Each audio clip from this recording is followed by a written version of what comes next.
नमस्कार विद्यार्थियों, power study की इस एप्लीकेशन में आप सबका स्वागत है।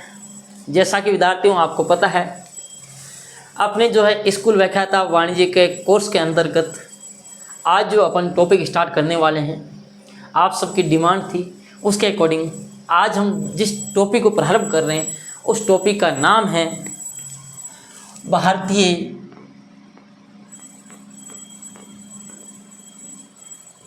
अनुबंध अधिनियम 1872, यानी कि अपन बात करने वाले हैं इंडियन कॉन्ट्रैक्ट एक्ट 1872 की। विद्यार्थियों, आपके स्नातक स्तर का जो टॉपिक है, तो विद्यार्थियों ये नया टॉपिक है, तो आप ध्यान लगाकर इसको सुन लेवें और देख लेवें। ये जो टॉपिक है आपके, इस टॉपिक से विद्यार्थियों आपके एग्ज़ाम के अंतर्गत प्रश्न है। क्वेश्चन की अगर मैं बात करूं तो नंबर ऑफ क्वेश्चन की अगर मैं बात करूं आपके, तो 4 से 5 प्रश्न विद्यार्थियों पक्का आते हैं। लास्ट पेपर की बात करें, प्रीवियस पेपर की बात करें, तो यहाँ से क्वेश्चन आए थे, 4 क्वेश्चन आए थे, यानी 8 अंकों के विद्यार्थियों। और बहुत ही अच्छा और रुचिकर टॉपिक है, और काफ़ी विद्यार्थी इस अनुबंध अधिनियम की भाषा में उलझ कर रह जाते हैं। वो विद्यार्थी पढ़ते तो खूब हैं, परंतु उनको लगता है कि इस अनुबंध अधिनियम की जो भाषा है वो इतनी जटिल है कि हम इसको समझ नहीं पाते, इसको याद नहीं कर पाते हैं। तो विद्यार्थियों, जो मैं आपको अनुबंध अधिनियम 1872 पढ़ाने वाला हूं, तो मैं बिल्कुल भी जटिल भाषा का उपयोग नहीं करने वाला हूं। वैसे विद्यार्थियों, कॉन्ट्रैक्ट एक्ट को आपको पता है, कॉन्ट्रैक्ट एक्ट की भाषा में पढ़ा जाए, जैसे आप जानते हैं वकालत की भाषा, कानूनी भाषा, परंतु मैं यहाँ आपको कानून को अपनी देसी भाषा में बिल्कुल एकदम आपको समझाते हुए पढ़ाने वाला हूँ। यानी आपको ऐसा बिल्कुल भी नहीं लगेगा कि हम कानून का यानी कि कॉन्ट्रैक्ट एक्ट एक अधिनियम पढ़ रहे हैं या एक एक्ट पढ़ रहे हैं। आपको ऐसा लगेगा जैसा कि हम बिल्कुल कोई कहानी सुन रहे हैं, एक रुचिकर बातें सुन रहे हैं। चलिए विद्यार्थियों, बात करते हैं भारतीय अनुबंध अधिनियम 1872 की। विद्यार्थियों, अगर मैं बात करूं कि इस अधिनियम की आवश्यकता क्यों पड़ी या इसकी क्या ज़रूरतें रही, विद्यार्थियों जैसा कि आपको पता है, किसी भी देश में आदमी रहते हैं, मानव रहते हैं, बहुत सारी आपके तत्व हैं, आर्थिक तत्व हों, चाहे आपके सामाजिक हो, सांस्कृतिक हो, राजनीतिक हो, धार्मिक हो, जितने भी घटकों की अपन बात कर लें विद्यार्थियों। जैसा कि अगर मान लो मैं किसी एक देश की बात करूं, अपने देश की बात कर लेता हूं। ये मान लो कोई एक क्षेत्र है, एक भौगोलिक कोई सीमा में बसा हुआ प्रदेश है विद्यार्थियों। इस प्रदेश के अंदर ये एक आदमी है, रह रहा है, और इधर एक ये जो महिला है ये रह रही है आपके विद्यार्थियों, है ना। विद्यार्थियों, आपको पता है मानव का व्यवहार वो क्या है, सीधी सी बात है, मैंने आपको बताया है, व्यवहार को समझना सबसे जटिल कार्य है, और जो व्यवहार है वो क्या है, बदलता रहता है विद्यार्थी। तो विद्यार्थियों, ये यहाँ क्या कर लेता है, चोरी कर ले। इस महिला ने सोने के आभूषण पहन रखे थे, उनको चुरा ले, है ना। या फिर हो सकता है कि ये महिला इस व्यक्ति के थप्पड़ मार दे, ये भी तो हो सकता है, महिला इस व्यक्ति क्या मार दे, थप्पड़ मार दे। या मान लो ये व्यक्ति इसके घर में अनैतिक इरादों से घुस जाए, है ना। हो सकता है कि इसका साधन हो, इसके पास मान लो एक ऑटो रिक्शा है, ये मान लो आपके ऑटो रिक्शा है, ये क्या है, ऑटो रिक्शा है। इसने ऑटो रिक्शा रोकने के लिए कहा, इसने ऑटो रिक्शा नहीं रोका, या इसने इसको चलाकर कहा कि मेरे को बीकानेर म्यूजियम सर्किल जाना है, ये बंदा ले गया इसको अम्बेडकर सर्किल। तो इन सब चीज़ों से बचने के लिए, इनके व्यवहार को व्यवस्थित या नियंत्रित करने के लिए जो आपको क्या पड़ी है, कानून की आवश्यकता पड़ती है। आपको पता है बिना कानून के जो ये पर्यावरण है ना, ये क्या हो जाएगा, इसके अंदर जो रहने वाले घटक है वो क्या हो जाएंगे, अस्त व्यस्त हो जाएंगे। कोई किसी का कहना नहीं मानने वाला, यानी किसी प्रकार के कानून का कोई किसी को क्या नहीं रहेगा, डर नहीं रहेगा। सब जो है आपस में कोई किसी के लड़ेंगे, झगड़ेंगे, मारेंगे, पीटेंगे, चोरी, इस प्रकार अनैतिक घटनाएं उनकी में क्या हो जाएगा, इजाफा हो जाएगा। किसी कोई चीज़ का भय नहीं रहेगा, कानून का डर नहीं रहेगा। तो इनको नियंत्रित करने के लिए जिस अपन को जरूरत पड़ती है, उन नियमों को, उन प्रक्रियाओं को अपन क्या कहते हैं, विधि, संनियम या राजनियम कहते हैं। विद्यार्थियों अपन पढ़ने वाले हैं भारतीय अनुबंध अधिनियम 1872 की। विद्यार्थियों इस अनुबंध की बात करूं, अधिनियम की बात करूं, तो ये अधिनियम जो आपके पारित हुआ, कब पारित हुआ, तो 25 अप्रैल 1872 को पारित हुआ। ध्यान रख लेना कब पारित हुआ। पारित होने का मतलब है, इसका जो है प्रकाशन है इस अधिनियम का जो है, ये राजपत्र में आपके प्रकाशित कब हुआ, 25 अप्रैल 1872 को पारित हुआ। यानी इसे जो है आपके स्वीकृति मिली। किससे मिलती है आपको पता है, अधिनियम को स्वीकृति राष्ट्रपति से मिलती है विद्यार्थियों, है ना। तो उस समय की बात करें अपन 1872 की, है ना, तो आपको पता है अधिनियम वर्तमान की बात के संदर्भ में अपन देख रहे हैं। तो ये अधिनियम कब पारित हुआ, 25 अप्रैल 1872 को। विद्यार्थियों ये अधिनियम लागू कब हुआ, अगर बात करें लागू की, तो ध्यान रखना ये अधिनियम जो है आपके 1 सितंबर 1872 को लागू हुआ।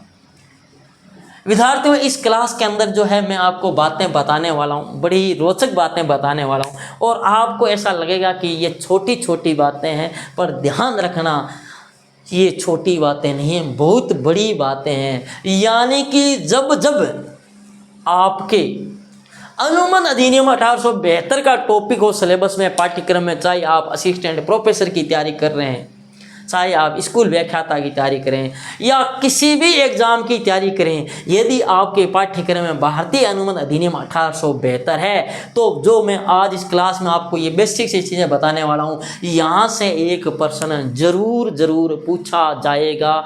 यानी कि जैसे आपने पढ़ा होगा भगवत गीता में भगवान ने कहा है कि यदा यदा हि धर्म से ग्लानि भवति भारते अभ्युत्थानम धर्म से तदा तमाने सृजामि।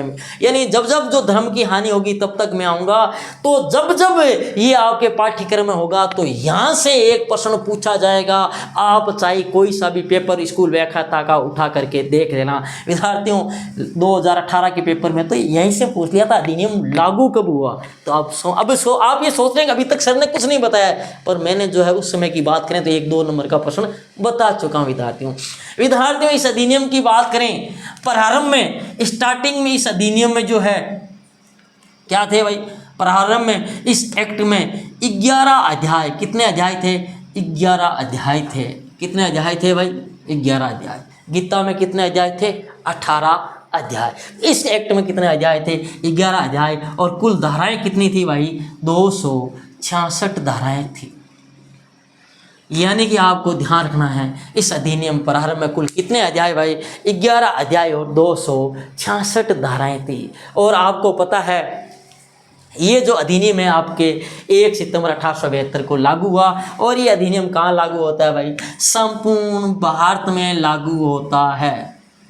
कहाँ लागू होता है, संपूर्ण भारत में। लेकिन आपको पता है उस समय किसको छोड़ करके आपने एक शब्द जो है फिक्स मार रखा होगा, यानी जम्मू एंड कश्मीर को छोड़कर। परंतु वर्तमान में आपको पता है कि ये अधिनियम कहाँ लागू होता है, संपूर्ण भारत में, यानी जम्मू कश्मीर सहित पूरे कंट्री के अंदर ये एक्ट आपके लागू होता है। यानी वर्तमान में ये संपूर्ण भारत कह सकते हैं, यानी कि अपन कह सकते हैं जम्मू कश्मीर भी इसमें अब क्या है, शामिल है, उसमें लागू है। उस समय इस एक्ट की जो मूल भाषा है उसमें ये लिखा हुआ है कि ये अधिनियम जो है सितंबर 1872 की प्रथम तारीख से लागू होगा, यानी 1 सितंबर 1872 से, और जम्मू कश्मीर को छोड़कर। लेकिन वर्तमान में ये एक्ट है संपूर्ण भारत में आपके लागू है। इस एक्ट के अंदर प्रारंभ में 11 अध्याय और 266 धाराएं थी। विद्यार्थियों आपको पता है समय बड़ा क्या है, परिवर्तनशील है,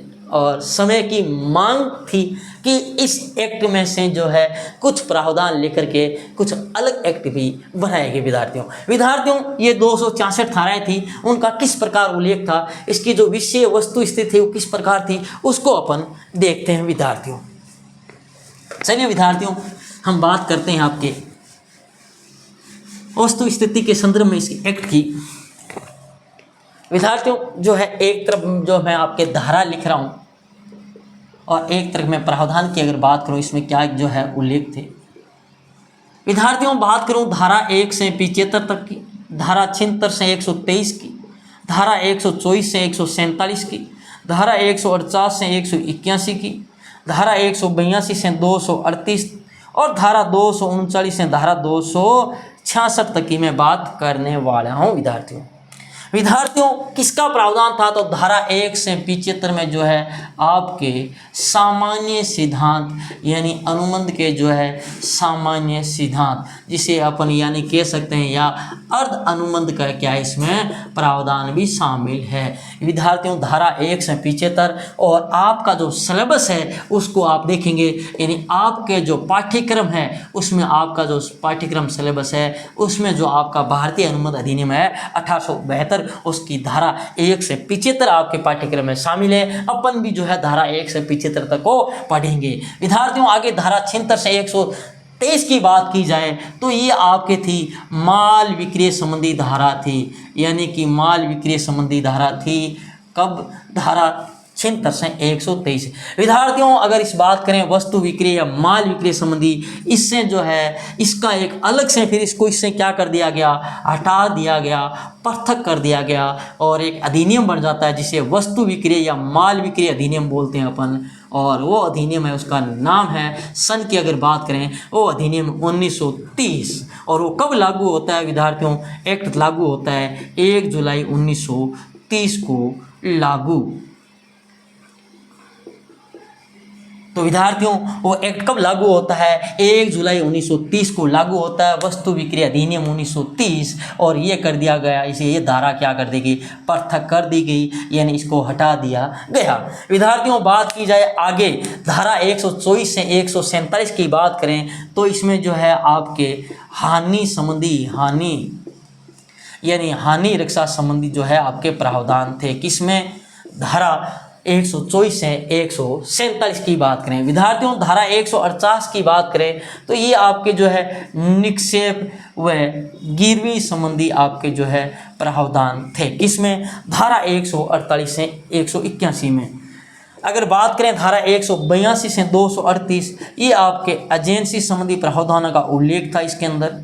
और बात करें आगे धारा 239 266, ये आपके थे साझेदारी संबंधी प्रावधान, यानी पार्टनरशिप संबंधी जो है आपके प्रावधान थे। और विद्यार्थियों इसको भी क्या कर दिया गया, धारा 239 से 266 को भी पृथक कर दिया गया, अलग कर दिया गया और एक नया अधिनियम बना दिया गया जिसे अपन पढ़ते हैं भारतीय साझेदारी अधिनियम 1932। और ये लागू कब हुआ विद्यार्थियों? ये एक्ट आपके लागू होता है 1 अक्टूबर 1932 को लागू हुआ साझेदारी अधिनियम 1932। तो चलिए विद्यार्थियों ये चीज़ें आपको ध्यान रखनी है, याद रखनी है। अब विद्यार्थियों के मन में आ रहा होगा सर आपने इतनी चीज़ें कैसे याद कर ली, आप जो है बिल्कुल एकदम बोर्ड पे आपने तो पूरा जो है छाप दिया। विद्यार्थियों इसकी एक ट्रिक की अगर मैं बात करूं, मैं आपको एक ट्रिक नोट करवा देता हूं, यानी कि सामान्य माल की हानि एजेंसी के कारण हुई,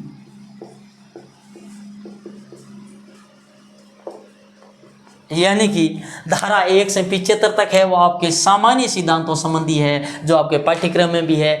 माल की बात करें यानी कि ये वस्तु विक्रय अधिनियम, माल विक्रय अधिनियम की बात कर लेंगे। हानि की बात करें तो ये आपके हानि रक्षा संबंधी है धारा 120 से 147 तक। नी की बात करें यानी निक्षेप संबंधी वो आपके 148 से 181 तक। और एजेंसी की बात करें तो वो आपके 182 से 238 तक। और इसी का मतलब आपके साझेदारी की बात करें धारा 239 से 266 तक विद्यार्थियों।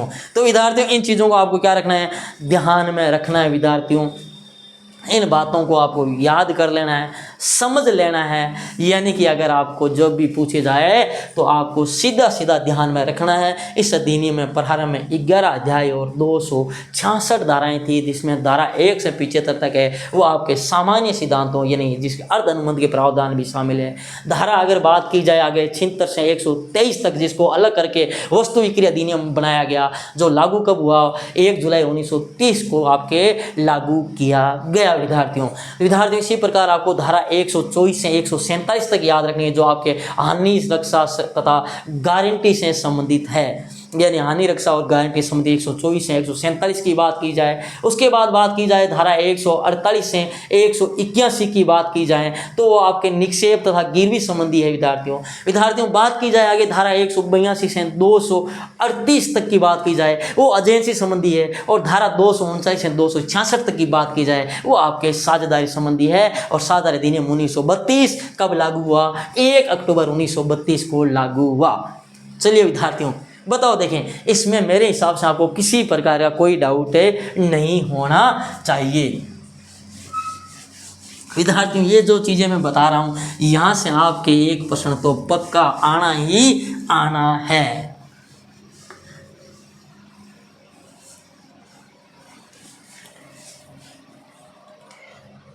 विद्यार्थियों बात करें इस अनुमत शब्द के बारे में चर्चा करें, यानी बाकी विस्तार पूर्वक चर्चा आगे करेंगे, लेकिन अगर मैं बताऊं तो अनुमत जो शब्द है इसकी उत्पत्ति है आपके अनुमत शब्द की उत्पत्ति की मैं बात कर रहा हूं, कॉन्ट्रैक्ट शब्द की उत्पत्ति की बात कर रहा हूं।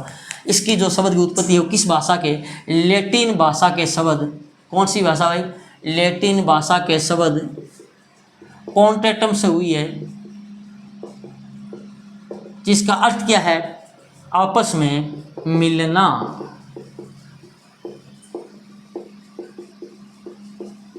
किसकी भाई, ध्यान रखना, अनुबंध शब्द की उत्पत्ति है वो आपके लैटिन भाषा के किस शब्द से हुई है, कॉन्ट्रैक्टम शब्द से हुई है, जिसका अर्थ क्या है, आपस में मिलना। विद्यार्थियों इस बात का भी विद्यार्थियों आपको क्या रखना है, ध्यान में रखना है। आपको ये सारी चीजें क्या करनी है, याद भी करनी है विद्यार्थियों। चलिए विद्यार्थियों अब इस अधिनियम की कुछ विशेषताएं देख लेते हैं। इस अधिनियम की विशेषताएं देख रहे हैं, ना कि वेद अनुबंध के लक्षण नहीं देख रहे हैं, अपन इस अधिनियम की विशेषताएं देख रहे हैं। इस अधिनियम में क्या क्या ऐसा है, इस अधिनियम के बारे में थोड़ी सी क्या कर लेते हैं, चर्चा कर लेते हैं। विद्यार्थियों ये जो अधिनियम है आपको पता है कब लागू हुआ, कब लागू हुआ भाई, 1 सितंबर 1872 को ये आपके लागू हुआ अनुबंध अधिनियम। तो विद्यार्थियों आपको पता है जब भी कोई कानून लागू होता है विद्यार्थियों, तो आपको पता है उस कानून को कभी भी पास्ट से लागू नहीं किया जा सकता। यानी किसी भी एक्ट को, कानून को क्या नहीं किया जा सकता, भूतकालीन प्रभाव से लागू नहीं कर सकते विद्यार्थियों। यानी कि जो चीज़ आज बनी है उस चीज़ को अपन बैक डेट में क्या नहीं कर सकते, लागू नहीं कर सकते। यानी कि अगर मान लो किसी चीज़ को आज मान लो अवैध घोषित किया जाता है, लेकिन उससे पहले वैध थी, तो इसका उससे पहले के प्रावधान क्या माने जाएंगे, वैध ही रहेंगे। यानी कि किसी चीज़ जो है उस एक्ट को लागू होने के बाद उस पर कोई प्रभाव पड़ता है, लेकिन पहले से उस पर क्या नहीं डाल सकते, प्रभाव नहीं डाल सकते। विद्यार्थियों इस बात का आपको क्या रखना है, विशेष तौर से ध्यान रखना है। इसी कारण आपको पता है लास्ट टाइम जो आपके प्रश्न आया था स्कूल व्याख्या था 2018 की बात करें, उपभोक्ता संरक्षण अधिनियम का क्षेत्राधिकार से प्रश्न आया था आपके, है ना, जिला आयोग के क्षेत्राधिकार की बात करें या फिर राज्य आयोग या फिर आपके राष्ट्रीय आयोग के क्षेत्राधिकार। तो विद्यार्थियों क्योंकि आपको पता है उस समय उपभोक्ता संरक्षण जो अधिनियम है 1986 था, क्योंकि उपभोक्ता संरक्षण अधिनियम 2019 क्या नहीं हुआ था, आपके लागू नहीं हुआ था जब तक आपका एग्जाम हुआ था। तो इसका मतलब ये चीज़ें आपको थोड़ी सी ध्यान रखनी है कि ये जब तक लागू नहीं हुआ उसके प्रावधान नहीं लागू हो सकेंगे। और देखो पारित होना अलग चीज़ है, लागू होना क्या है, अलग चीज़ है। पारित हो सकता है, पहले हो सकता है, लेकिन जब तक उसका राजपत्र में प्रकाशित करके लागू नहीं किया जाता तब तक उसके प्रावधान आपके क्या नहीं कर सकते, किसी पर आप जो उसका प्रभाव नहीं डाल सकते हैं विद्यार्थियों। यानी कि ना तो आप उसको एडवांस में कर सकते हैं और ना ही आप उसको क्या कर सकते हैं, पास्ट में कर सकते हैं विद्यार्थियों। इस बात का आपको क्या रखना है, ध्यान रखना है। तो यानी अगर मैं बात करूं तो ये कह सकते हैं कि ये अधिनियम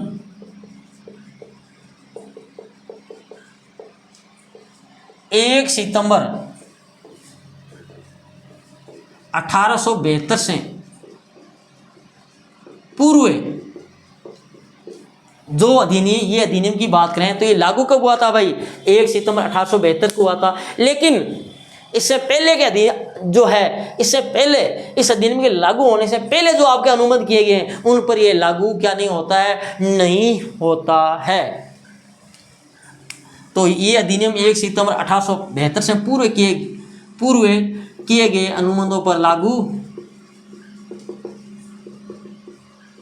लागू नहीं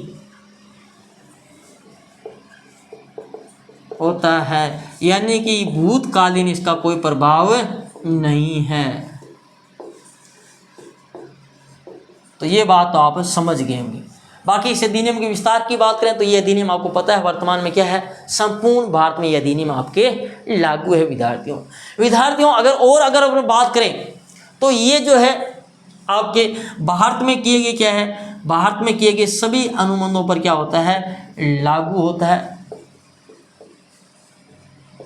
अनुबंधों पर लागू, और जो इसका प्रभाव है वो कैसा प्रभाव है?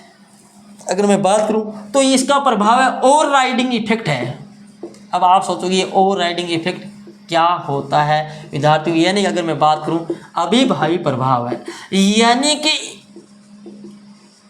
भारत के अंदर अगर बात की जाए किसी प्रकार के कोई पर्सनल कोई कानून बने हुए हैं, जैसे हिंदू लॉ बना हुआ है, मुस्लिम लॉ बना हुआ है, उन पर इस अधिनियम को क्या दी जाएगी? वरीयता दी जाएगी।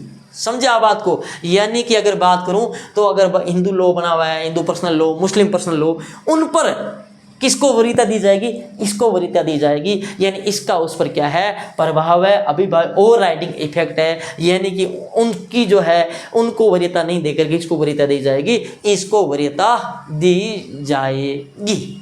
चलिए विद्यार्थियों बात करें ये अधिनियम जो है, ये आपका अधिनियम क्या नहीं है? पूर्ण व सर्वांगीण नहीं है। यानी कि ये आपका क्या नहीं है? पूर्ण नहीं है एक्ट। अपूर्ण का मतलब ये नहीं है कि भाई लिखना कुछ भूल गए, ये बातें रहेगी। पूर्ण का मतलब ये यहाँ पर ये है कि इस अधिनियम में जो प्रावधान है ना, वो सीमित से प्रावधान है, और ये अधिनियम है जो आपका केवल क्या करता है? सामान्य सिद्धांतों की क्या करता है? व्याख्या करता है। सीधी सी बात है। यानी ये अधिनियम आपके क्या करता है? अनुबंध के केवल सामान्य सिद्धांतों की बातचीत करता है। यानी कि केवल अनुबंध के केवल सामान्य सिद्धांतों की व्याख्या करता है। यानी कि हर प्रकार के लेन देनों की क्या है? बातचीत इसमें है नहीं। यानी कि ये नहीं है कि अपन केवल अनुबंध अधिनियम 1872 को ही क्या मान लें, इसको मान करके ही कार्य करें, ऐसा नहीं है। क्यों? क्योंकि विद्यार्थियों आपको पता है व्यवहार के अंदर बहुत सारे, जैसे अगर बात करें वस्तु संबंधी, माल संबंधी बात कर लें, भाई माल संबंधी बात कर लें, साझेदारी संबंधी बात कर लें, बैंक संबंधी बात कर लें, बीमा संबंधी बात कर लें, तो इसमें कोई प्रावधान नहीं है। यानी बीमा संबंधी के लिए क्या है? अलग से क्या बनाया गया है? अधिनियम बनाया गया है। बैंकों संबंधी बैंकिंग रेगुलेशन एक्ट बनाया गया है, आपको पता है। तो माल संबंधी वस्तु के लिए अधिनियम बनाया गया, साझेदारी संबंधी कंपनी के लिए कंपनी अधिनियम। तो यानी कि ये अधिनियम क्या नहीं है? पूर्ण नहीं है। इसका मतलब ये नहीं कि भारत में केवल एक अधिनियम इसको क्या मान लिया? आधार मान लिया, और इस अधिनियम में सभी चीजें आ जाए कंप्लीट, यानी फिर कुछ भी अलग से अधिनियम बनाने की क्या हो? आवश्यकता ही नहीं हो। यानी ऐसा नहीं है। यानी कि आपके जो है अगर मैं बात करूं तो माल, बीमा, बैंकिंग की बात करें, साझेदारी आदि के लिए क्या बनाया गया है?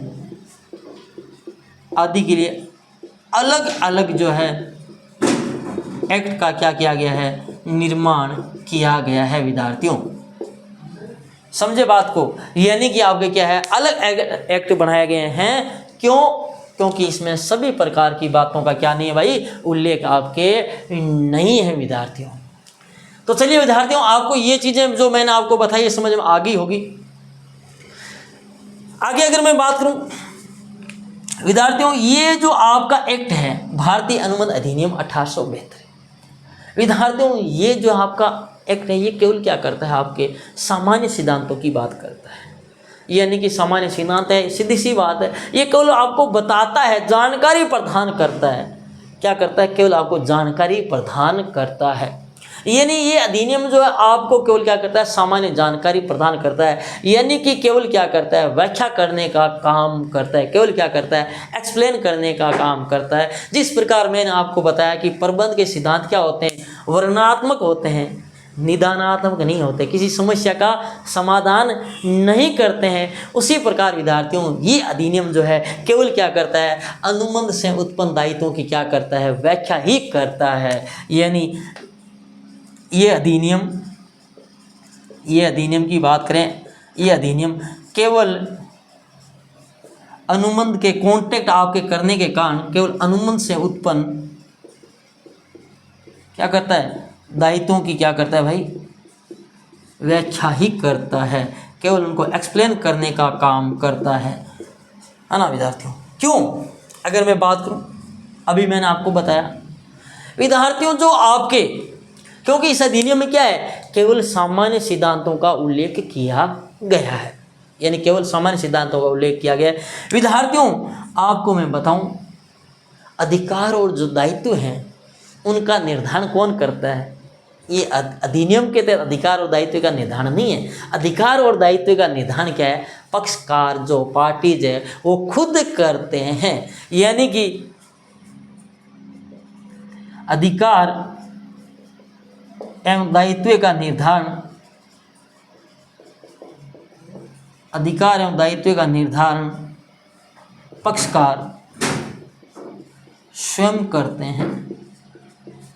यानी कि क्या अधिकार होंगे, क्या दायित्व होंगे, उसका निर्धारण कौन करते हैं, पक्षकार जो है खुद करते हैं। यानी पक्षकार अपने अपने दायित्वों और अधिकारों का खुद क्या करते हैं, निर्धारण करते हैं। जैसे कि विद्यार्थियों आपने पावर स्टडी का कोर्स खरीदा है, आपके क्या अधिकार होंगे, आपके क्या दायित्व होंगे, उनका निर्धारण किसने किया है, हमने और आपने किया है। इस एक्ट में इस चीज का उल्लेख नहीं है कि क्या अधिकार होंगे या फिर क्या दायित्व होंगे। यानी कि ये केवल सामान्य सिद्धांतों की बात करता है। ये कहता है कि अगर पावर स्टडी ने कोर्स बेचा आपको और आपने अगर मूल्य का भुगतान किया है तो आपका अधिकार है कि आप उस कोर्स को एक्सेस करें, कोर्स की क्लासें लें। लेकिन ये नहीं कहता कि आपको क्या क्या अधिकार मिलने वाले हैं या आपके क्या क्या दायित्व रहने वाले हैं। उनका निदान अपन क्या करते हैं, स्वयं करते हैं कि आपका जो कोर्स है उसकी वैलिडिटी कितने टाइम तक रहेगी, आपको जो है किन चीज़ों का उल्लंघन करने पर आपको कोर्स से बैन किया जा सकता है, क्या क्या शर्तें रहेगी, है ना, आपके क्या दायित्व हैं, हमारे क्या दायित्व हैं। इन चीज़ों का निर्धारण किसने किया है, हमने स्वयं ने किया है। यानी पार्टीज, पक्षकार आपने और हमने, यानी मैं भी पक्षकार हूँ, एक पक्षकार आप हैं। यानी पक्षकारों ने क्या करते हैं, वो खुद निर्धारण करते हैं। यानी कि आपको पता है कोई भी अपन जैसे माल खरीदते हैं या बेचते हैं माल के बाद, तो पार्टीज खुद ही अधिकार और दायित्व निर्धारण करते हैं कि ये सामान पहुंचाएगा, किसकी जिम्मेवारी है, कौन कहाँ क्या करेगा। यानी कि इस एक्ट में इस चीज़ का कोई उल्लेख नहीं है। ये क्या केवल करता है, अधिकार और दायित्वों की क्या करता है, केवल व्याख्या करने का काम करता है। चलिए विद्यार्थियों आगे अपन बात करते हैं। विद्यार्थियों अगर बात करें अधिकारों की, तो इन अपन जो अधिकारों की अगर बात करें तो एक जो व्यक्ति है उसके अधिकारों को अपन क्या कर सकते हैं, एक व्यक्ति को अधिकारों को अपन दो भागों में बांट सकते हैं। यानी कि एक व्यक्ति के अधिकारों को, एक व्यक्ति के अधिकारों को दो वर्गों में विभाजित कर सकते हैं अपन।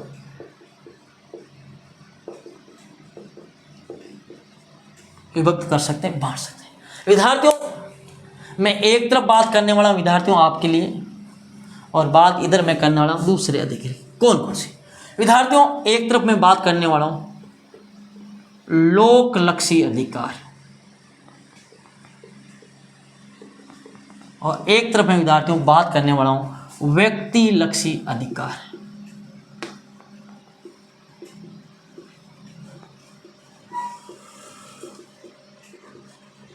इस अधिकार लोकलक्षी अधिकार को अपन बोलते हैं जस्ट इन रैम, और इसकी बात करें जस्ट इन पर्सनम।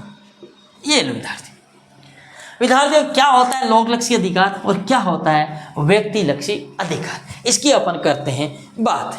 विद्यार्थियों लोक लक्षी अधिकार नाम से पता चल रहा है ऐसा अधिकार जो आपको संपूर्ण लोक का मतलब पूरा विश्व, यानी कि ऐसा अधिकार जो आपको क्या है पूरे विश्व के प्राप्त अधिकार, यानी आप जो है विश्व के विरुद्ध प्राप्त अधिकार आपका क्या कहलाता है लोक लक्षी अधिकार कहलाता है। यानी जस्ट इन अपन रहम की बात करने वाले हैं विद्यार्थियों,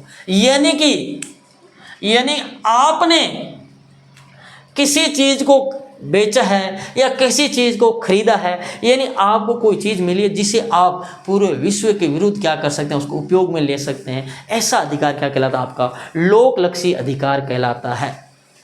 यानी किसी व्यक्ति के वह अधिकार, अगर बात करें किसी व्यक्ति के वह अधिकार जो अनुबंध के निष्पादन से प्राप्त वस्तु के संबंध में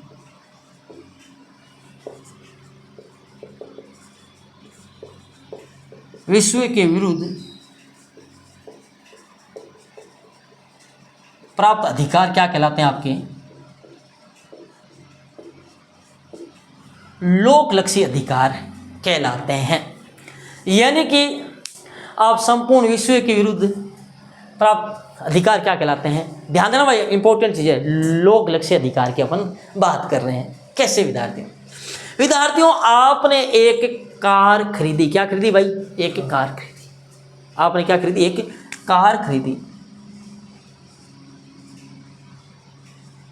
ये आपकी एक कार है, ये आपकी कार है। आप क्या कर सकते हैं, आप संपूर्ण विश्व के विरुद्ध आपका क्या अधिकार है कि आप इस कार को शांतिपूर्वक क्या कर सकते हैं भाई, शांतिपूर्वक क्या कर सकते हैं चला सकते हैं, इसका शांतिपूर्वक आप क्या कर सकते हैं उपयोग कर सकते हैं। ऐसा जो अधिकार है वो आपका क्या कहलाता है लोक लक्षी अधिकार। आपने विद्यार्थियों पावर स्टडी के जो है कोर्स खरीदा, आपने पावर स्टडी का क्या खरीदा कोर्स खरीदा, पावर स्टडी का कोर्स खरीदा, या फिर आपने पावर स्टडी के क्या खरीदे भाई नोट्स खरीदे।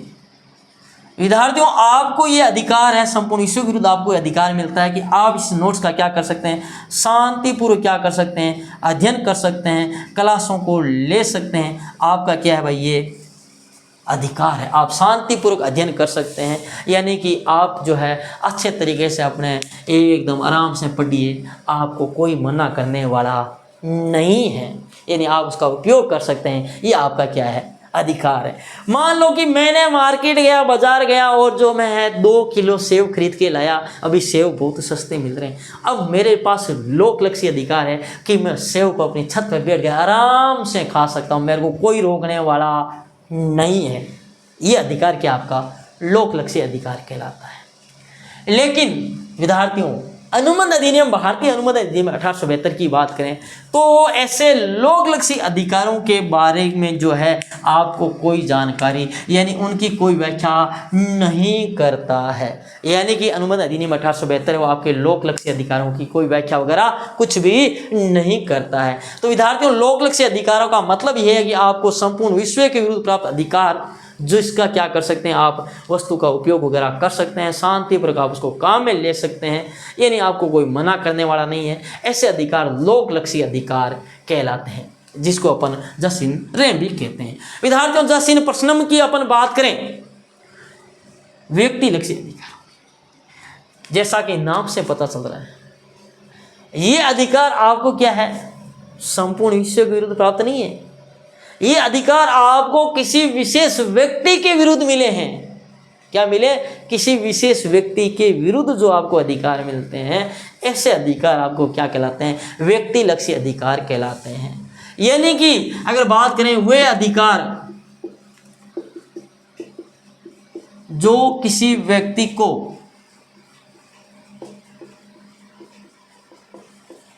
व्यक्ति विशेष के विरुद्ध प्राप्त होते हैं,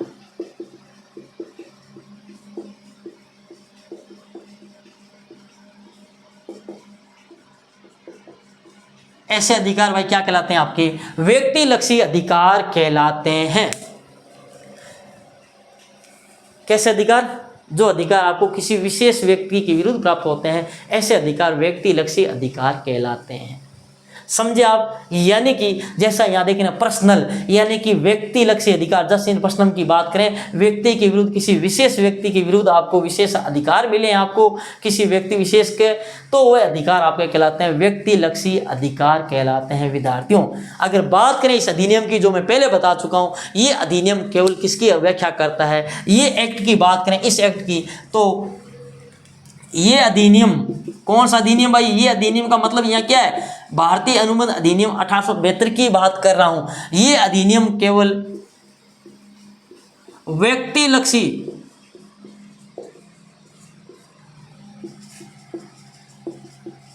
अधिकारों एवं दायित्वों की क्या करता है भाई? व्याख्या करता है। क्यों? क्योंकि अधिकार और दायित्व का निर्धारण तो कौन करता है? पक्षकार खुद करते हैं। और ये अनुबंध अधिनियम है, ये केवल अधिकार और दायित्व व्याख्या करता है। और किस प्रकार के अधिकार और दायित्वों की? तो नोट कर लेना, व्यक्ति लक्षी अधिकारों और दायित्वों की क्या करता है? व्याख्या करता है। यानी कि लोक लक्षी अधिकारों और दायित्वों की व्याख्या ये नहीं करता है। ये अधिनियम केवल आपको ये बताएगा कि आप किसी व्यक्ति विशेष के विरुद्ध आपको क्या अधिकार प्राप्त होते हैं, उनके क्या दायित्व होते हैं, उनकी व्याख्या करेगा। ये निर्धारण करने का काम नहीं करता, कि निर्धारण पक्षकार खुद करते हैं। तो ये बात आप ध्यान रखना, ये एक्ट जो है केवल व्यक्ति लक्षी अधिकार और दायित्वों की क्या करता है? व्याख्या करता है। और अधिकार क्या होते हैं व्यक्ति लक्षी? वे अधिकार जो किसी व्यक्ति को व्यक्ति विशेष के विरुद्ध क्या होते हैं? प्राप्त होते हैं, ऐसे अधिकार व्यक्ति लक्षी अधिकार कहलाते हैं। और ऐसे अधिकार जो किसी वस्तु के संबंध में जो आपको संपूर्ण विश्व के विरुद्ध प्राप्त होते हैं, आपके लोक लक्षी अधिकार कहलाते हैं। विद्यार्थियों, अगर बात करें, अभी मैंने आपको बताया कि आपने क्या खरीदी भाई? ये कार खरीदी, ठीक है। इसी कार को पर चलते हैं अपन, इसी कार की बात करें। ये आपने कार खरीदी, लो भाई, कार तो शानदार बनी है, देखो कौन सी बन गई है? कौन सी बनी है कार ये? अच्छा, नैनो बनी है क्या? मेरे को तो ऐसा लगा जैसे ये कोई BMW वगैरह, ऑडी वगैरह की फील आ रही इसके अंदर, है ना। तो ये जो आपकी कार है ना, आपने कार, अब देखो, मान लो पावर स्टडी के जो मालिक हैं, जो ओनर है, पावर स्टडी के जो ओनर है, वो किसी दुकान पे जाते हैं और वहाँ पर जो है आपके BMW कार जो है वो खरीदने का क्या करते हैं? अनुमति करते हैं। ये मैं बात कर रहा, देखो ये आपके पावर स्टडी के क्या है? आपके ओनर हैं, बड़े से सुंदर से ओनर की बात करूँ, ये आपके जो है, जो आपका है, ये पावर स्टडी के ओनर की मैं बात करूँ, जो आपके पावर स्टडी के हैं, है ना। और इधर मैं बात कर रहा हूँ आपके, ये जो आपकी दुकान शॉप है, जो BMW की जो कंपनी की उस एजेंसी है, उसकी अगर मैं बात करूं, है ना, शोरूम की बात करूं, वहाँ के मालिक है, ठीक है विद्यार्थी। ये जाकर के इनके साथ अनुमति करता है कि मुझे जो है ये BMW कार खरीदनी है। वो बोलेंगे ठीक है भाई, खरीदना चाहते हैं, ठीक है। वो बोले कि BMW कार के जो है आपके कितने लाख? 50 लाख रुपए लगेंगे। अब देख लेना कितने लाख रुपए लगेंगे? 50 लाख रुपए लगेंगे, ठीक है भाई। हमारी डील क्या होगी? डन होगी, ठीक है। मैं आपको 50 लाख दिए, आप जो, अब मेरे को क्या अधिकार प्राप्त हुआ है कि मेरे अधिकार क्या है कि मेरे को 50 लाख रुपए देने पर मेरे को क्या इनसे कार प्राप्त करने का अधिकार है या नहीं है? बिल्कुल। ये अधिकार मेरे को किससे मिला है? ये अधिकार केवल इस व्यक्ति के विरुद्ध है, विशेष व्यक्ति के विरुद्ध बात कर रहा हूँ। ऐसा नहीं कि मैं यहाँ से दूसरी दुकान शोरूम चला जाऊँ और वहाँ बोलूँगा मैंने भाई 50 लाख रुपए देने के मेरे को कार दो। यानी लोक लक्ष्य अधिकार नहीं है, मेरे को संपूर्ण विश्व के विरुद्ध प्राप्त अधिकार नहीं है कि मैं कहीं पर भी जाऊँ और कार ले आऊँ ना। मेरे को विशेष व्यक्ति खिलाफ विरुद्ध इसके विरुद्ध अधिकार आपको मिले हैं कि और इसका क्या है, इसको अधिकार क्या मिले हैं, इस बंदे को, सामने वाले को, इसको अधिकार मिले हैं कि 50 लाख रुपए लेने के बाद ये मेरे को क्या दें, कार दें। यानी इसको पैसे प्राप्त करने का क्या है, रुपए प्राप्त करने का अधिकार है, और मुझे क्या अधिकार है, कार प्राप्त करने का अधिकार है। दायित्व की अगर बात करें तो मेरा दायित्व है कि मैं क्या दूं, 50 लाख रुपए चुकाऊं, और इसका दायित्व क्या है, 50 लाख रुपए प्राप्त करने के बाद क्या दे भाई, मैं कार सौंपे देवें, कार की चाबी दे दें, और हम जो है बड़ा उसका जो है क्या करने वाले, स्वागत करने वाले हैं विद्यार्थियों। तो विद्यार्थियों ऐसे अधिकार कहलाते हैं व्यक्ति लक्षी अधिकार। समझ गए ना आप। जैसे कि आपने पावर स्टडी का कोर्स खरीदा, इसी की बात कर ले, आपने पावर स्टडी का कोर्स खरीदा, नोट्स खरीदा, और आपके पास क्या है, कोर्स खरीदने के बाद आपका अधिकार है कि आपको कोर्स का क्या मिले, एक्सेस मिले, कोर्स का क्या मिले, एक्सेस लेने का, एक्सेस मिले, ये आपका अधिकार है। क्या है भाई, अधिकार है या नहीं भाई, अधिकार है कि आपने कोर्स खरीदा है तो आपको क्या मिले, कोर्स का एक्सेस मिले, आप क्लासें देख सकें। विद्यार्थियों आपने कोर्स खरीदा, एक्सेस मिला, लेकिन अगर मैं बात करूं, आपका दायित्व भी क्या है कि आप जो कोर्स है उसका क्या चुकाए भाई, मूल्य चुकाएं। और हमारा अधिकार की बात करूं, हमारा अधिकार है कोर्स के बदले क्या प्राप्त करने का अधिकार, मूल्य प्राप्त करने का अधिकार। कोर्स दे रहे हैं, उसके बदले जो प्राइस है वो मूल्य प्राप्त करने का अधिकार हमारा है, और हमारा दायित्व है कि हम आपको क्या दें, कोर्स प्रदान करें। तो विद्यार्थियों ये जो अधिकार आपको मेरे प्रति और मुझे जो आपके प्रति प्राप्त हुआ है, ये ऐसा अधिकारी क्या कहलाता है, व्यक्ति लक्ष्य अधिकार कहलाता है। जो किसी व्यक्ति को, आपको, व्यक्ति विशेष के विरुद्ध, जो मेरे विरुद्ध या जो मुझे आपके विरुद्ध प्राप्त हुआ है, ऐसा अधिकार क्या कहलाता है, व्यक्ति लक्ष्य अधिकार कहलाता है। समझ गए। यानी कि कोर्स को एक्सेस करने का पेमेंट वाला ये तो व्यक्ति लक्ष्य अधिकार है, और आप शांतिपूर्वक अध्ययन करें या शांतिपूर्वक कार वगैरह चलाएं, ये आपके जो है लोक लक्ष्य अधिकार होते हैं। तो ये अनुबंध अधिनियम 1872 की बात करें तो ये आपको क्या करता है भाई, व्यक्ति लक्ष्य अधिकारों और दायित्वों की व्याख्या करता है। चलिए विद्यार्थियों इस चीज को आप समझ गए होंगे।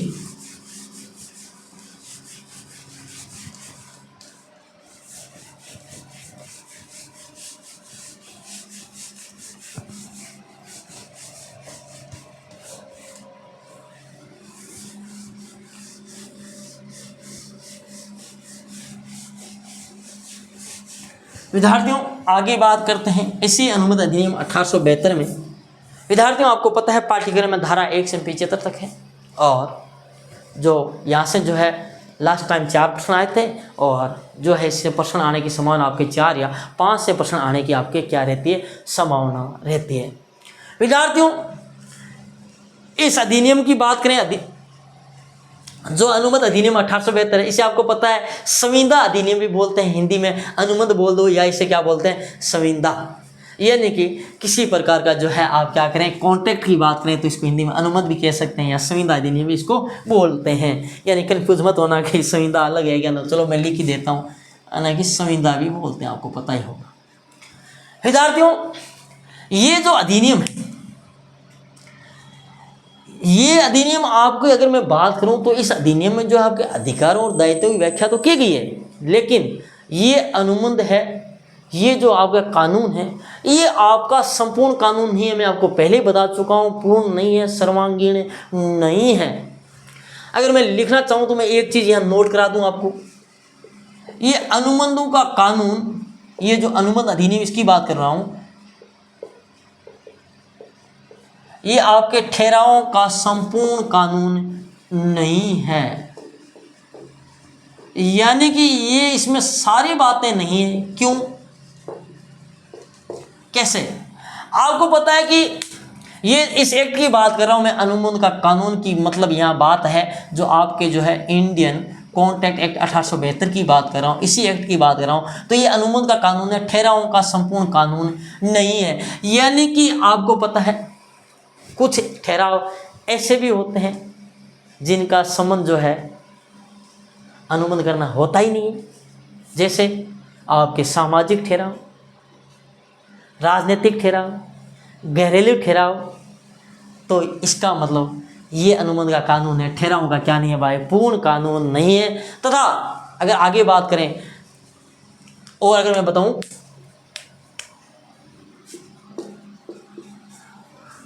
तथा अनुबंधों का कानून, यानी इसी चीज की मैं बात कर रहा हूं। किस चीज की बात कर रहा हूं? इसी एक्ट की मैं बात कर रहा हूं, यानी इसी एक्ट की बात करूं, इंडियन कॉन्ट्रैक्ट एक्ट 1872। इसका मतलब यही है, इसकी जगह आप ये चीज भी लिख सकते हैं, रिप्लेस कर सकते हैं। यानी कि अनुबंधों का कानून संपूर्ण दायित्वों का कानून भी नहीं है।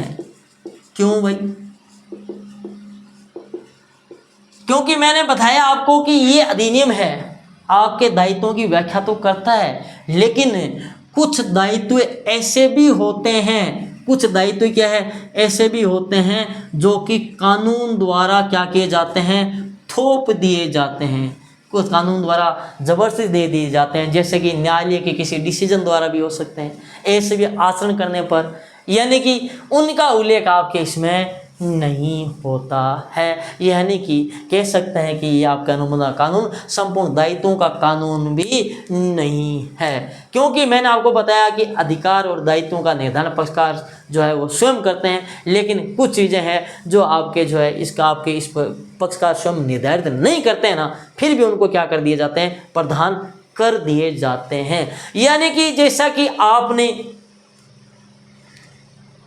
आगे वैसे पढ़ेंगे इनको डिटेल में। जैसे अगर मैं बात करूं कि आप जो है घर पे रह रहे हैं, मैं भी घर पे रह रहा हूं, आपका नाम जो है मनोज है, मेरा नाम भी मनोज है, मैं मनोज प्रजापत लगाता हूं, आप मनोज शर्मा लगाते हैं, और जो मैंने है इंडियन गैस एजेंसी से गैस की टंकी बुक कर रखी थी, और भूलवश वो टंकी वाला नाम जो है होने के कारण वो टंकी आपके घर पे देख के चला गया, और आपने सोचा टंकी मुफ्त में आ गई, इसमें मेरी क्या गलती भाई, मैं क्या करूं, और आपने उस टंकी का क्या कर लिया, उपयोग कर लिया।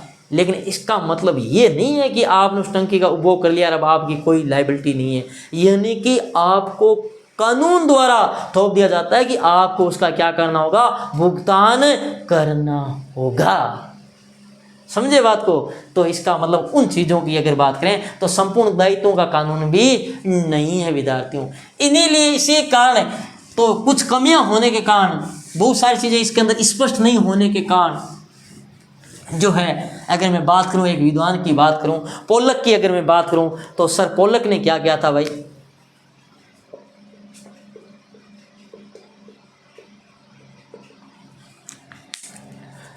इसी अनुबंध अधिनियम के संदर्भ में कहा था, ये सबसे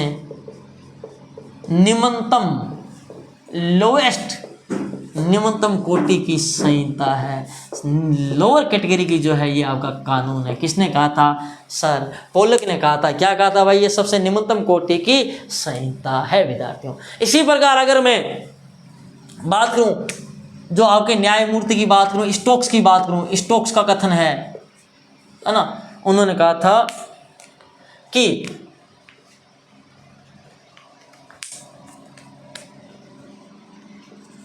इस अधिनियम की व्यवस्थाएं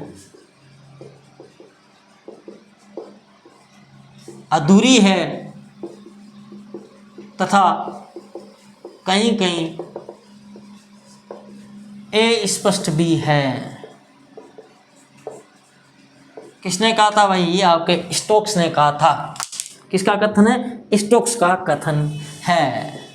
तो ध्यान रखना, इसके संदर्भ में, इस अधिनियम के संदर्भ में इन्होंने कहा था कि जो है ये अधिनियम है, इसकी व्यवस्थाएं क्या है, अधूरी है, और ये कहीं कहीं क्या है, स्पष्ट भी है। और पोलक ने क्या कहा था भाई? ये सबसे निम्नतम कोटि की संहिता है विद्यार्थियों। इस बात को भी आपको क्या रखना है, ध्यान में रखना है, अगर आपको क्वेश्चन वगैरह कुछ पूछ ले एग्जाम में तो। विद्यार्थियों अब आप कानून के संदर्भ में जो है बहुत सारी बातें जान चुके हैं, समझ चुके हैं, कानून क्या होता है, विधि क्या होती है। कितने टाइम की होगी क्लास? हाँ, तो कानून क्या होती है, विधि क्या होती है, यानी कि अगर मैंने आपको बताया कि सामान्य शब्दों की अगर मैं बात करूँ, मैं आपको बता चुका हूँ कि विधि जिसे संनियम भी कहते हैं, यानी अगर मैं बात करूँ जिसे विधि की बात करें, विधि यानी लॉ, यानी विधि संनियम, या बात करें राजनियम, यानी अगर जिसकी बात करें लॉ की बात करें, क्या होता है विधार्थियों, इसके बारे में अब आप जो है जान चुके हैं। मैं आपको बहुत सारी बातें बता चुका हूँ।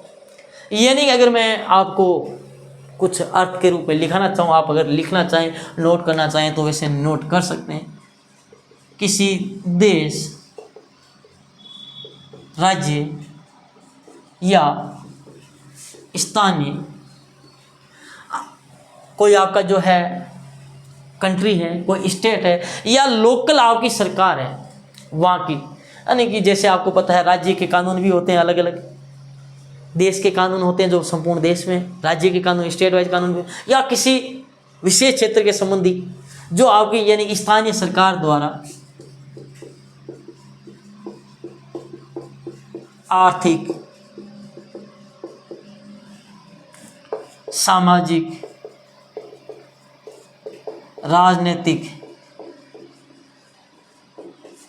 धार्मिक, यानी ये आपको पता है कि जितने भी आपके जो है वातावरण में जो घटक होते हैं आपके, यानी कि बात करें चाहे आपके आर्थिक की बात करें, सामाजिक बात करें, राजनीतिक बात करें, धार्मिक बात करें, एजुकेशन की बात कर लेते हैं, यानी शैक्षिक क्षेत्र में मानवीय व्यवहार को, अब देखो एजुकेशन क्षेत्र की बात करूं तो हो सकता है कि आपको कोई कोर्स बेच दे और कोर्स पूरा ही ना कराए, या कोर्स सेल कर दे और आपको कंटेंट ही ना दे, या आपको एक्सेस ही ना प्रदान करें। तो ये आर्थिक क्षेत्र में भी हो सकता है, धार्मिक क्षेत्र में भी, यानी हर क्षेत्र में ऐसा हो सकता है। राजनीति की बात करें, सामाजिक, तो शैक्षिक क्षेत्र में मानवीय व्यवहार को व्यवस्थित एवं नियंत्रित करने हेतु, क्यों भाई नियंत्रित क्यों कर रहे हो आप? मानव का व्यवहार मर्जी है वैसा करने दो, क्योंकि क्या बनी रहे भाई, शांति व्यवस्था बनी रहे और अच्छा जो है आपका जो है नेचर जो है वहाँ का जो वातावरण है अच्छा बना रहे, यानी ताकि शांति व सौहार्दपूर्ण जो है आपका अच्छा जो है वातावरण बना रहे, शांति व्यवस्था आपकी कायम रहे, यानी कानून जो है उनका उल्लंघन नहीं हो, कानून को आप भंग ना करें, है ना, ताकि शांति व सौहार्दपूर्ण वातावरण बनाए रखने के लिए क्या बनाती है भाई, नियम, उपनियम या वैधानिक प्रक्रियाएं, ये आदि जो बनाती है ना, इससे ही अपन क्या कहते हैं, विधि संनियम या राजनियम कहते हैं। यानी ये आदि प्रक्रिया है, इसे अपन विधि संनियम या राजनियम कहते हैं विद्यार्थियों। तो सरकार ये क्यों बनाती है भाई, आपका जो वातावरण है अच्छा बना रहे। मैंने बताया कि बिना जो है आपके अधिनियम की अगर बात करें, अगर किसी प्रकार कोई नहीं होगा तो जनता में किसी प्रकार का भय वगैरह नहीं रहेगा, सब अपने मन मर्जी से करेंगे, कोई कुछ भी करेगा, कोई कुछ भी करेगा, ये नहीं कि फिर जो है आपका अस्त व्यस्त हो जाएगा, ये जो है संकट में पड़ जाएगा सारा जो आपका सिस्टम वगैरह है।